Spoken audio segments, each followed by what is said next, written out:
Bla bla bla.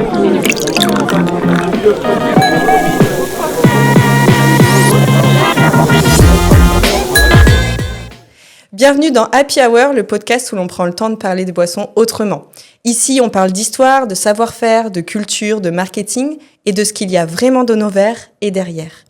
Pour ce tout premier épisode, on ne pouvait pas commencer autrement que par la bière. Une boisson populaire, universelle, mais surtout l'une des plus anciennes de l'humanité. Et pour en parler, je ne suis pas seule, avec moi Nathan, expert bière au sein de la Soredis. Salut Nathan. Bonjour Clémentine, ravi d'être ici, merci pour l'invitation, c'est moi qui ouvre le bal. Même si j'ai un peu l'impression d'être fait rouler, je te rappelle que dans l'attitude de ton mail, c'est invitation Happy Hour. Je pensais que tu allais m'inviter à boire des verres. On pourra le faire après, Nathan. Mais en vrai, merci de m'inviter, ravi d'être ici pour parler bière. Super.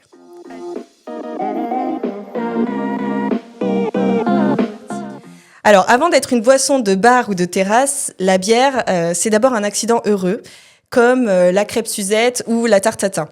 On est en Mésopotamie il y a plus de 6000 ans. Des céréales, de l'eau, de la chaleur. La fermentation se fait toute seule. Résultat, on obtient une boisson trouble, peu alcoolisée et nourrissante. Tiens Nathan, fun fact, est-ce que tu savais que la bière avait sa propre déesse ? Oui, c'est Ninkasi. C'est ça. Et on a même retrouvé l'hymne qui correspond en fait à la première recette de bière connue. Okay. Tu regarderas le podcast. J'irai voir. T'en sauras plus. Non, mais ce qui est dingue, c'est qu'en plus, à l'époque, la bière est plus sûre que l'eau, sachant que la bière, elle est bouillie, fermentée. Pour des questions sanitaires, il valait mieux boire de la bière que de l'eau. T'es né à la mauvaise époque. Exactement.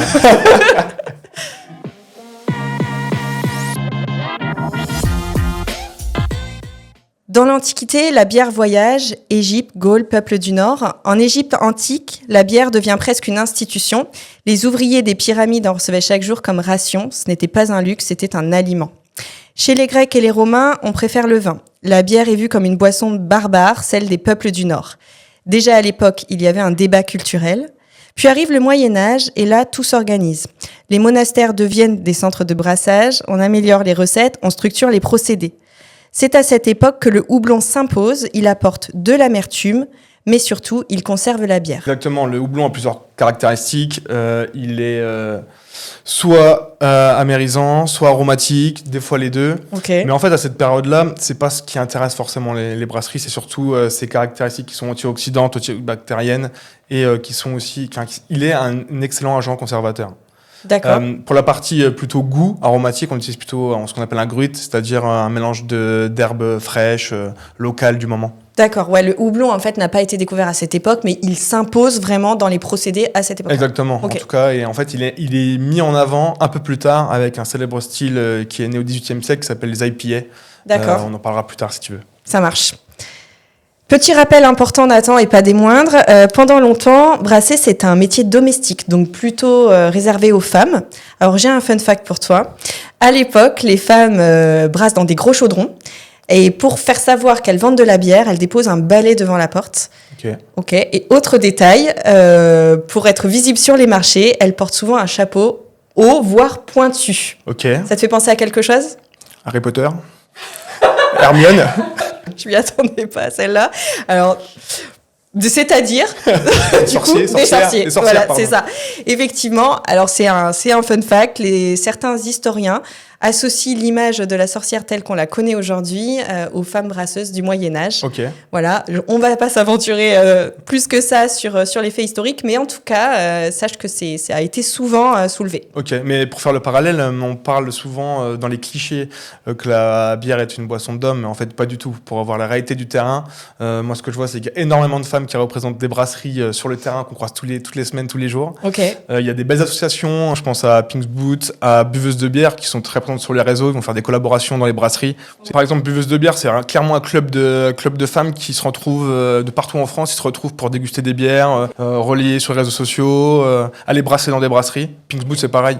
Comme en fait, par exemple, Pink's Boot, pour le cancer du sein, tous les ans, ils vont faire une collab avec une brasserie. C'est hyper intéressant. Donc, le milieu féminin est hyper présent au milieu de la bière.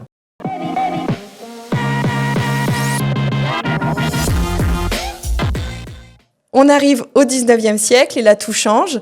La bière entre dans l'ère de l'industrialisation. On a une maîtrise du froid, de la pasteurisation et puis une standardisation des recettes. La bière devient stable, transportable et reproductible. C'est à ce moment-là que naissent les grosses brasseries qu'on connaît, les gros groupes. On parle de volume, de régularité, de distribution. C'est aussi le moment où la distribution devient stratégique pour toutes ces brasseries-là. Et juste pour un petit point chiffré, faut imaginer qu'à cette période-là, autour du 19e siècle, la consommation, c'est à peu près 50 litres par habitant par an, en fait, en France. Et là, en 2026, 2025, on est plus autour des 30 litres. Parce que tu penses qu'on consomme moins d'alcool, on est plus sensible à notre consommation d'alcool ? Bien évidemment, c'est un sujet actuel. On dit qu'on boit moins mais mieux. Ok. Il y a énormément de choses de nouveautés, d'innovation. On parle de qualité sur les parties sans alcool, avec des beaux sodas. Du kombucha. Exactement, des choses comme ça, du fekir, du kombucha. La ginger beer. De ginger beer, exactement. Tous ces produits-là. Ma préférée. Est-ce que tu as une idée, Nathan, toi, de la bière la plus consommée ? J'ai une petite idée. En tout cas, je sais que c'est un style de fermentation basse. Je pense aux lagers américaines, je pense aux Pils, je pense aux Helles allemandes, peut-être Budweiser. Ouais, effectivement. Donc la lager, c'est la bière la plus consommée aujourd'hui. Et c'est justement le fruit de toutes les avancées techniques dont on a parlé juste avant. Ce qu'il faut savoir, c'est qu'on parle de fermentation basse, de Pils, de premier bec. Souvent, c'est les bières légères. C'est aussi les bières, souvent, les revendues les moins chères. Mais en fait, ce qu'il faut savoir, c'est ce qu'il y a de plus dur à faire. Ok. Il faut maintenir en fait le bière à une certaine température, et c'est ce qu'il y a de plus technique pour un brasseur. Parce que la fermentation basse, ça fait référence à la température ? Exactement. D'accord. C'est des levures qui doivent être maintenues en dessous de 15 degrés. Alors selon les styles, ça varie, mais entre 8 et 15 degrés. D'accord. Ce sont des bières de soif, clairement. Donc c'est pour ça que c'est les plus gros volumes aussi. Alors, quand on parle on demande une bière, un demi dans un établissement, c'est une bière de soif. Souvent, c'est une fermentation basse. Ok, donc c'est un style de bière. C'est un style. Les autres termes que tu as cités ? J'ai cité Pils, ouais. Style qui est né en Tchéquie. Je parlais de Helles, les bières allemandes. Très bien. Ok. Et ta préférée à toi ? Sur ces styles-là ? Ouais. Je dirais les Pils tchèques. Donc là, on arrive sur de la standardisation. On perd finalement un peu de personnalisation et d'âme. Dans les années 80-90, tu nais, Nathan, mais pas que. Pour la bière, c'est même goût. T'es né dans les années 90 ? Ouais, 96. 96 Je suis en 96, moi. Même goût, même style, et finalement même marque partout. Donc là, est-ce qu'on peut dire que la bière devient un peu banale à ce moment-là ? Exactement, comme la bière devient un produit de consommation de masse, tout le monde en consomme partout dans le monde. Les industriels s'intéressent un peu moins au goût, à la personnalité, à changer de style ou à faire de nouvelles recettes. Donc c'est à ce moment-là que certaines personnes sont assez rédhibitoires en disant je n'aime pas la bière, mais maintenant en 2025, je connais personne qui peut dire qu'il n'aime pas la bière. Vu le nombre de styles qu'il y a, il y en a vraiment pour tous les goûts.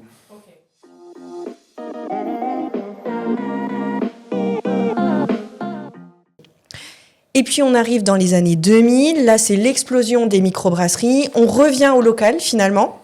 On a des recettes beaucoup plus audacieuses et puis on voit apparaître la notion de storytelling. Tu vois ce que c'est, Nathan ? Je vois un petit peu, mais tu vas m'expliquer.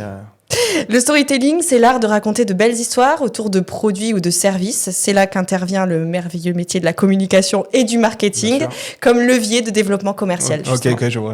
Donc la bière, elle devient un produit de dégustation, presque gastronomique. Exactement. Les standards sont loin. Là, on parle de style, alors qu'on parlait plus ou moins avant. Plusieurs styles, plusieurs sous-catégories. On estime à plus de 200 styles de catégories de bière dans le monde, et encore, je veux dire que ça évolue tous les ans. Il y a toujours des brasseurs pour inventer des nouvelles choses, des nouvelles recettes, des nouvelles innovations. Alors on parle de bière houblonnée, donc tout ce qui est les styles IPA, plus ou moins aromatique, plus ou moins amer, avec plus ou moins de degrés. On parle de sour, de bière plutôt acide, mais pareil avec des sous-styles selon les régions, les pays. Et on parle de stout, des bières de couleur foncée, noire, à partir de céréales torréfiées. Sour, stout, IPA, yes. C'est ça ? Exact. Ok. Exact. Et toi, parmi tant d'autres, mais oui. T'as préféré dans tout ça ? Étant un grand curieux, en vue de mon poste chez Soradis, je n'ai pas de style particulier, préférentiel. Okay. J'aime tout. En fait, tant que c'est bien fait et je m'intéresse à tout, je veux goûter énormément de choses. Quel dur métier. C'est ça, exactement. Et encore une fois,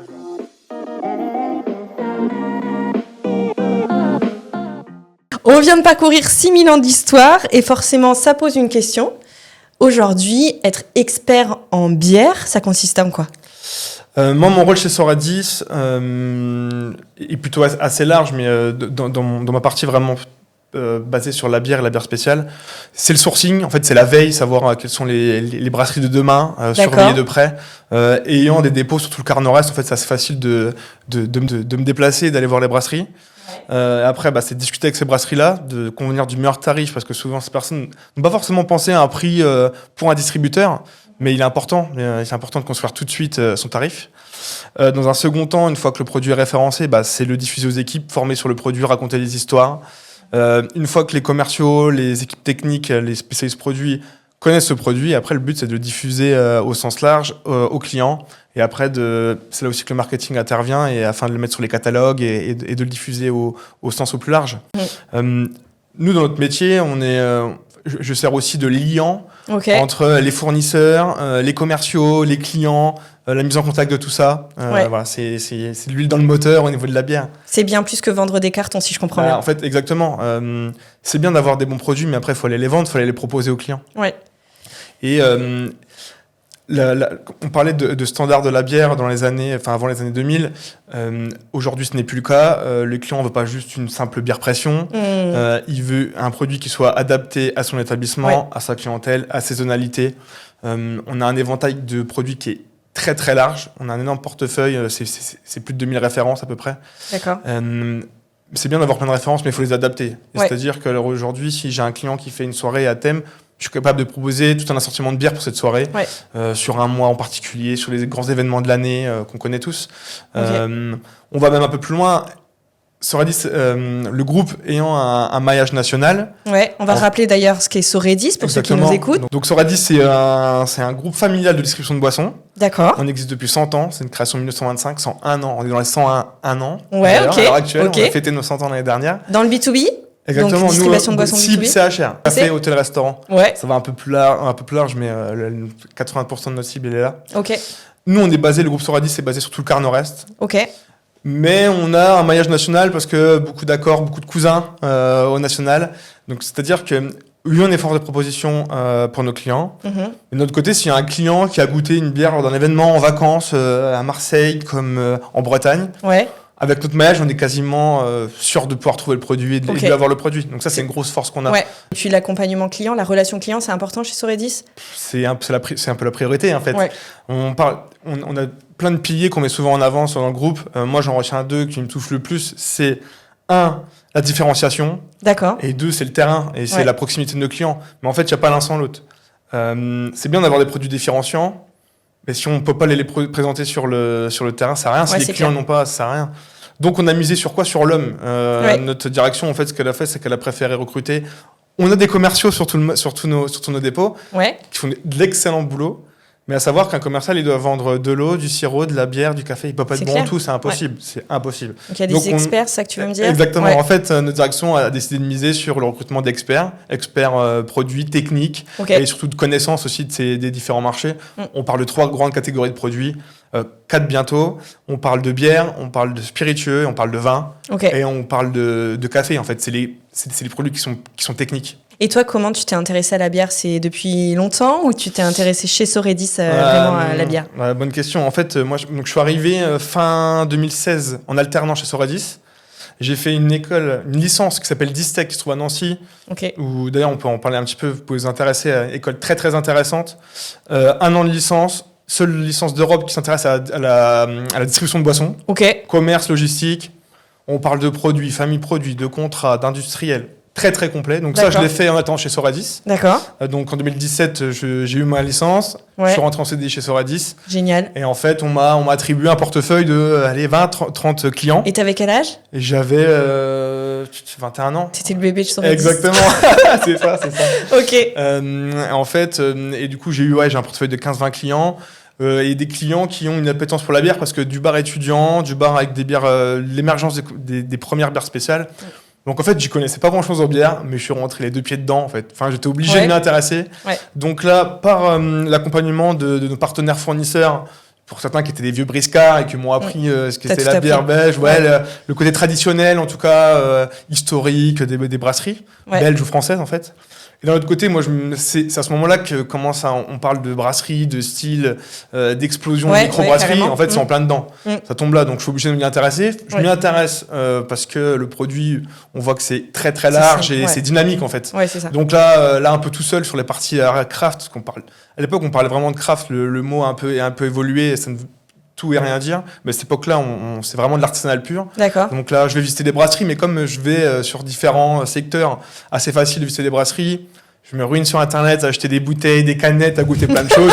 Ah voilà, c'est clairement ça. Et le soir, je rentre, je me fais des dégustations, vraiment des devoirs. Des devoirs, bien sûr. À l'aveugle et tout. Enfin voilà. Ok. Et puis après, donc là, j'ai vraiment mon poste de commercial, de représentant terrain. Et puis après, dans ces moments-là, 1 ou 2 ans après, on remet le poste, la direction veut remettre le poste de responsable bière, d'homme bière, comme on parlait tout à l'heure. D'homme bière, un homme bière. Exactement. Et donc, on propose le poste. Et donc, c'est là que j'ai été après dans tous les dépôts en appui des commerciaux. Ah ouais, génial. Donc, et en fait, ma situation et mon évolution de poste a évolué en même temps que le monde de la bière, de ce qu'on parle aujourd'hui. Donc, c'est hyper intéressant. Et encore une fois, ça montre qu'on s'adapte. On s'adapte aux tendances, mais on essaie aussi d'être avant les tendances, d'être précurseur. Des précurseurs, exactement. Et donc là, tu es chez Soredis depuis 10 ans déjà? Ouais, je suis dans ma 10e année, si on compte l'alternance 10e année. Et puis donc là, je m'occupe de la partie bière, mais on m'a aussi confié la mission sur la partie spiritueux, mais craft également. Ok. Le bébé a bien grandi. Ah, c'est vrai. Ce que l'histoire de la bière nous raconte, c'est qu'elle est bien plus qu'une boisson. Elle est le reflet de nos modes de vie, de nos économies et de nos envies. Et aujourd'hui encore, ce sont des femmes et des hommes comme Nathan qui font le lien entre le passé, le présent et ce qu'on boira demain. Merci Nathan. Merci à toi, surtout merci pour le coup de projecteur sur ce magnifique produit qu'est la bière. Merci à tous ceux qui s'intéressent à ce qu'ils ont dans leur verre, merci à ceux qui s'intéressent aux produits avant tout. Et voilà, merci beaucoup en tout cas pour l'invitation. C'était Happy Hour, le podcast où l'on prend le temps de parler de boissons autrement. On se retrouve très vite pour un prochain épisode. Et d'ici là, dégustez avec curiosité et modération. On va faire l'Happy Hour ? Allez, je ne m'ai donc pas menti.